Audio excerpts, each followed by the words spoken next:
What's up, guys? This is Frenzy. Welcome back to Viewer Castles. Today we're going to start off with Neliel, castle level 19. Hope I jumped into it on my knight. I did. Alright. I mean, this is a pretty obvious trap. Like, I get to this point and I can see it on the floor. You really don't want people to be able to see it until after they aggro.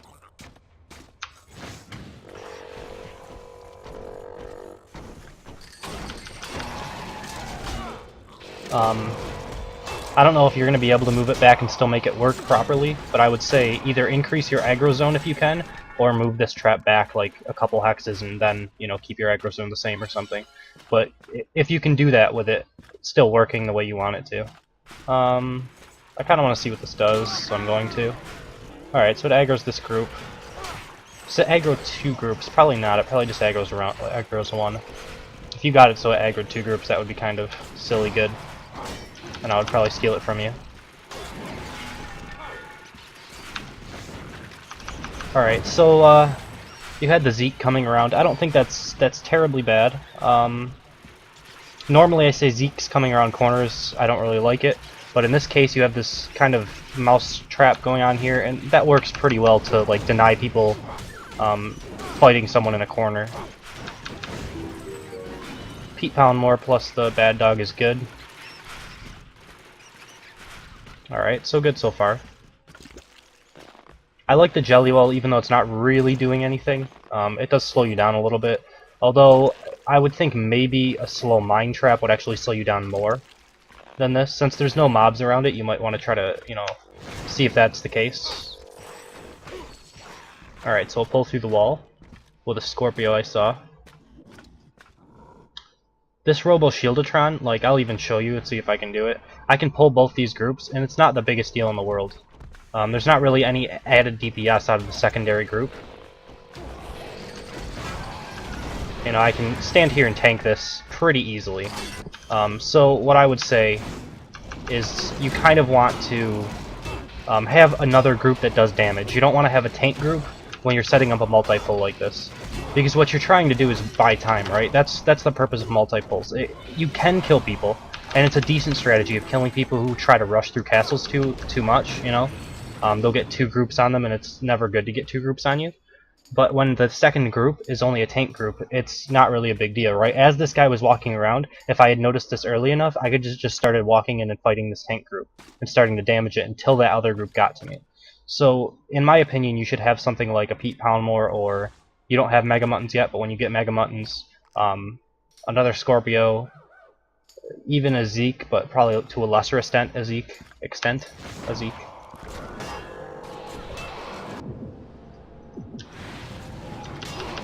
So this is pretty good. The Defendertron being on AoE and not bodyguarding Zeke, technically, if I was playing correctly, I would have just, you know, Lashing Flamed the Zeke to me and killed it while the aura was down.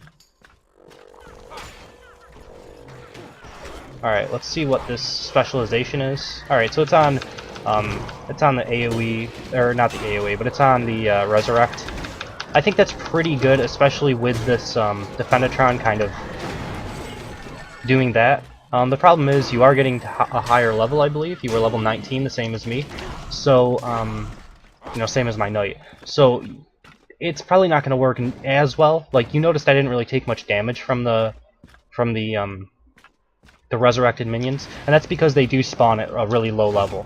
I'm not sure if that's intended or a bug, but they don't do enough damage to really justify to continue to use them up until the later levels. If it's a bug, whenever it gets fixed, maybe it will still be useful, but at the moment it's not that good. So eventually you're probably going to have to switch those out, because one volley would take all of those out, and, you know, knights don't really have that big of a problem. Alright, so I don't really like 3 charging Cyclopses. I know people have said, like, it's, oh my god, it's so OP. I don't really think it's that bad. If people play smart and they just kind of dodge them out of the way, the Cyclopses themselves don't do all that much damage. And, I mean, the charge isn't that damaging, in my opinion. You know, I like Cyclopses that are charging combined with archers, because that mini-stun helps the archer shots hit. That's my personal preference when I'm using that. But I don't know, I don't really like the charging ones. I don't mind stacking Cyclopses when they're on the over-the-head slam, because that does a pretty good amount of damage. Alright, and this, without the Hungerbot level 20, it's pretty easy to avoid. It's still a good, you know, unit group.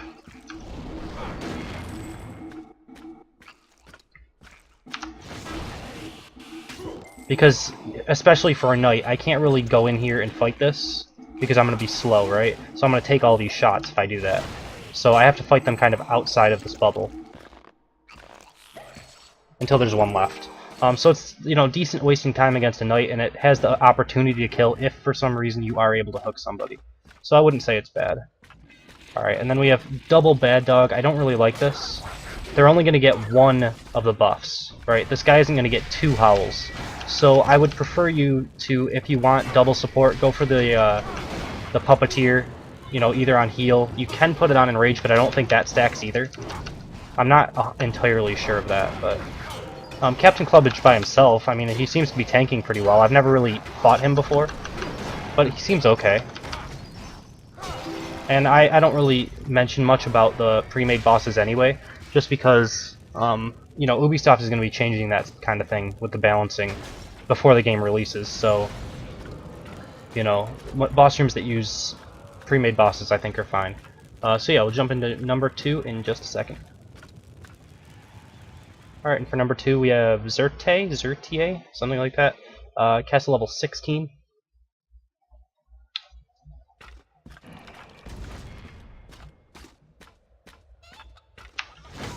Chickens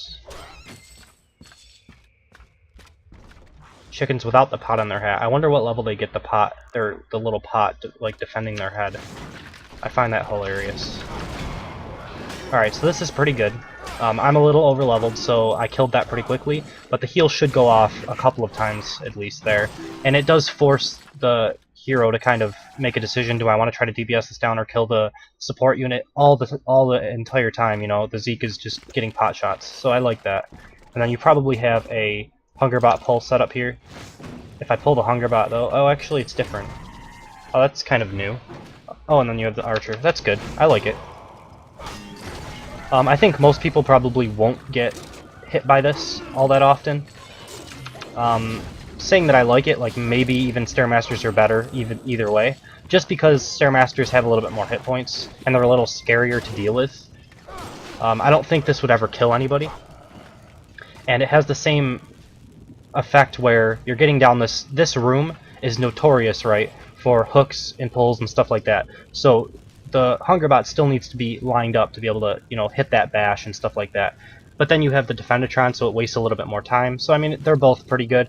Just I think the Stairmaster one, you know, actually has the opportunity to kill, whereas this one I don't think it really does. That said, I mean, it's not bad. It's unique, and I like unique little ideas, so maybe it's not optimal, but it's not terrible, I guess.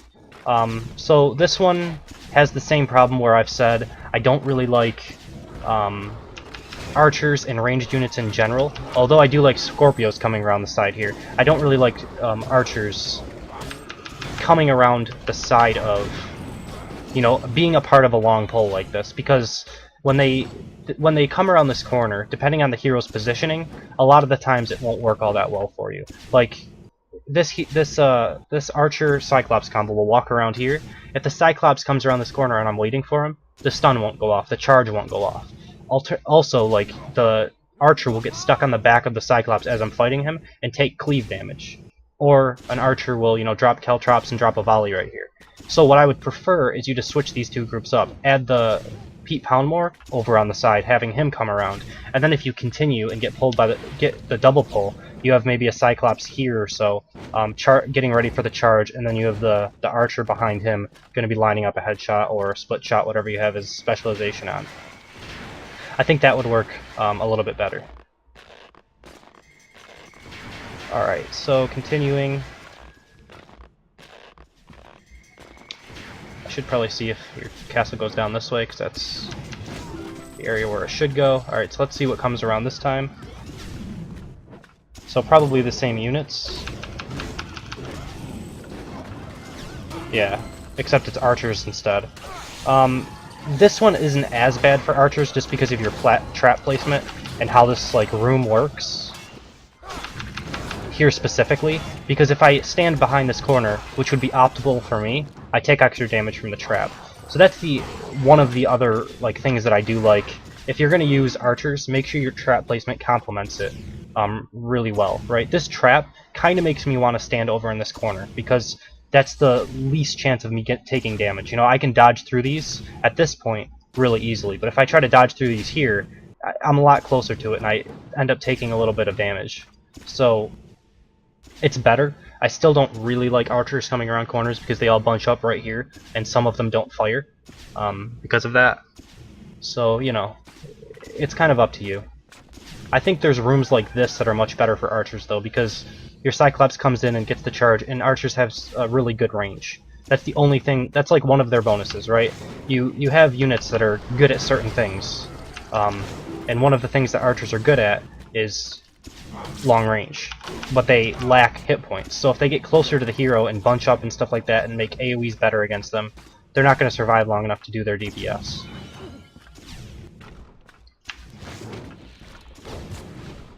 This is good though.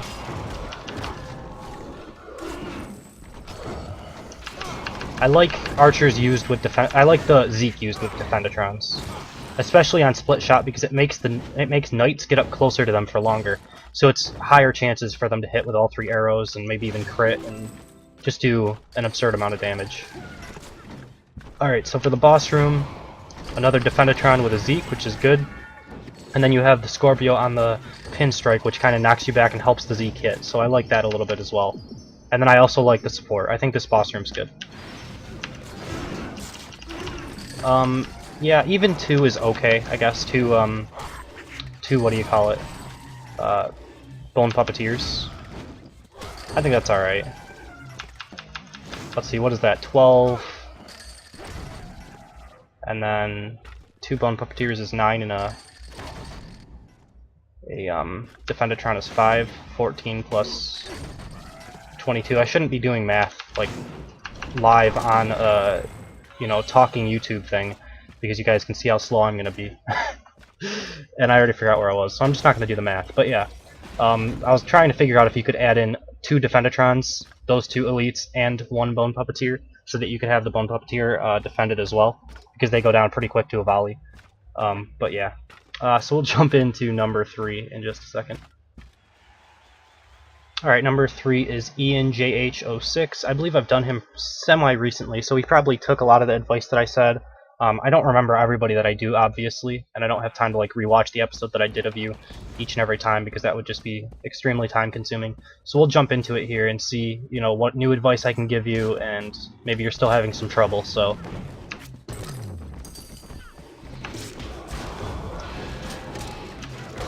Okay, so this is a pretty good time waster, I would say.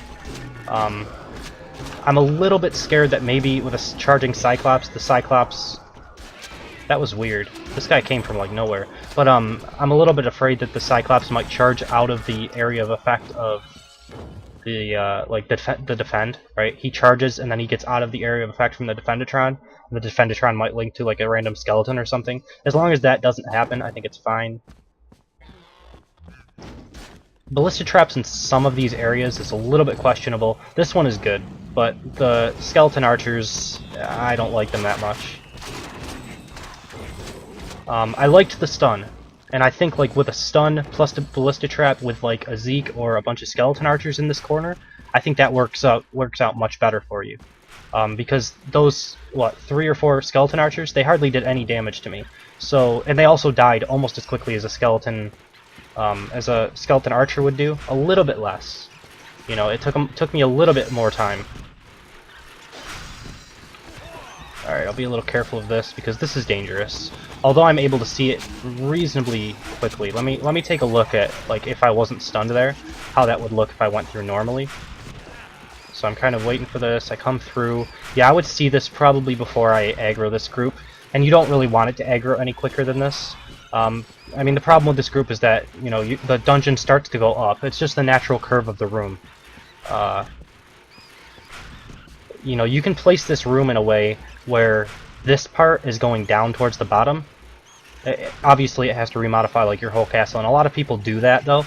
because what will happen is the end room will be the one that's going up, I believe, and then this room, obviously. And you can pull through the wall to kind of get away from that like, going up with a mob group type of feel. But yeah, I mean, this would be a lot better if you couldn't see it, obviously. If you see a Hungerbot plus 3 Stairmasters and someone gets hooked by it, that's pretty bad. It happens once in a while, but you shouldn't really rely on it. Alright, so here we have archers, and you had a Hungerbot coming in. The problem is, like, the stun from the Cyclops really doesn't sync all that well with a Hungerbot. I don't know if you have level 4 Hungerbots yet, but even with that, it's not going to be quite enough time for the Hungerbot to actually get their hook over there, I don't think. It's not something that I've really tried all that much. If you could make it work with the 2 archers throwing down traps, being pulled into it off of a Cyclops stun, I feel like that would be pretty good. But I don't know if the timings would actually work out on it without you, like, delaying it so much that it would just be awkward, you know? We'll see how you use these bear traps later on in your castle, but currently, from what I would say, in case I forget, is I would think that Hungerbot or Headshot would be better combined with that, and then also like getting rid of the Hungerbot and adding another archer just for the raw damage. But we'll see how you use them later on, if you use them, because they are somewhat necessary in certain springboard combo traps. So if you do one of those, or it's necessary. And I've said this a little bit before, is I don't really like Jimbo on that specialization, just because you notice he only got 1 swing at me, and that's for an archer, and knights can tank him when he's on that specialization like even easier than they can with the over the head. Okay, this is cool. The bear traps don't really do anything here either. I would again prefer Headshot, or I mean Split Shot isn't that good on regular archers, I don't think. 2 Cyclops might be a bit much as well. You could even go down to 1. And I don't know if this trap... See, your aggro is way down here, and if you have 1 Cyclops running up the middle with archers down below him, maybe you'd prefer to have a trap like up a little bit farther. Let me look at this one. So what I would do is even move... Well, you have another trap up here. I don't know how you can move around these traps, but I would want this trap here to be hitting me after I get stunned, right? I'm gonna have a stun moment, and if that ballista trap is far enough up, I'll take a point of damage there, and take how much? 235. Like, that's not really a jokeable amount. It's pretty good,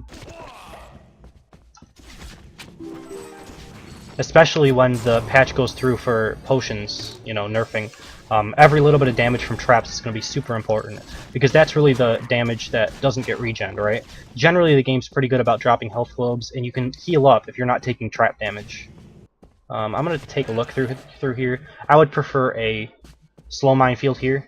This doesn't always punish the person, these traps. Slow minefield should almost always punish them, though. Alright. So again, we have these guys who actually did reasonable amount of damage after they hit. Actually, might kill me. That was about the best that I've seen them ever do. Because of the room, I guess? Maybe because I didn't really have anywhere to go. I was kind of wanting them to hit me once to see how much damage they would do, and then they got enraged and hit me again. It's not bad. I would say this is one of the rooms that I would maybe be acceptable with these guys, but I would be... If I put these in my castle, like you have them here, I would be keeping a really close eye on all of my replays on these 2 guys, specifically, right? I would be looking at it as a whole, but when this part would come, I would be slowing down the speed, and I would be watching to see if these guys are getting their hits off at a reasonable amount. A reasonable amount of the time, they're getting at least 2 hits off each, or 1 hit off each, 2 hits total. Also, again, I'm going to say that the bear traps don't really do anything in these spots.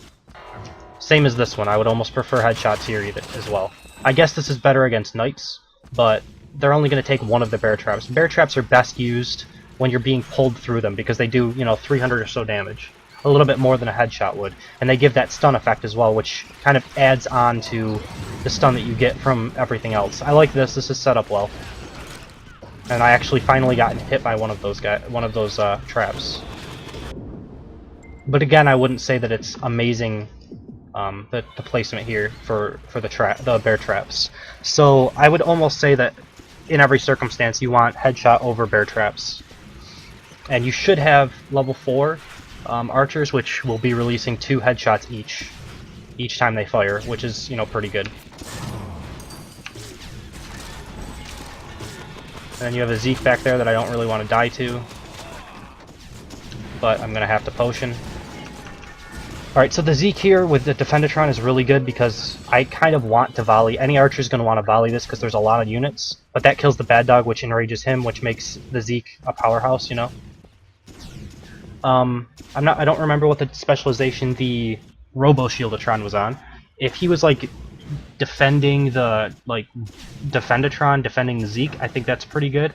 If he's on AoE, I don't really like it. If he's on Shield, I don't really like it. I'm almost saying that he might want to be switched out with like a Scorpio or something. It's not terrible though. It's not the worst thing in the world, especially if he's guarding the Defendatron to maximize the damage that the Zeke can do. The thing is, this is one of the only rooms that you can have 2 elites in, and a Defendatron doesn't do really much damage, whereas a Scorpio has some tanking power, and also has the secondary option of pulling you in to let the Zeke hit with all 3 of his arrows, you know? It has that kind of maybe it'll happen type of thing. But yeah, not too bad. So with that, I believe that is number 3. So we're going to end the video here. If you guys enjoy what I do, please subscribe and leave a like. If you want to be a part of Viewer Castles, you can email me at frenzycastleruns. You can also comment on my castle or one of the videos, and do that. You know, if you don't have an email address or whatever, or you don't want to email me. And you can also add me in-game and create a challenge, and that'll work as well. Although I do prefer if people create challenges. For the first part, when you do create the challenge, make sure you set it to a week, because I don't have time to accept it within the 24 hours and then go on with that. Someone's messaging me on Steam, but we'll continue. What else was I going to say with challenges? Also, if you could email me and let me know that you created a challenge, or comment and let me know that you created a challenge, because sometimes I don't always look through the 80 plus friends that I have. I get more every day, so it starts to get a little bit tasking trying to go through and look to see if anyone created challenges for me. Other than that, yeah, thank you guys for watching. I hope you enjoyed it, and I will see you next time.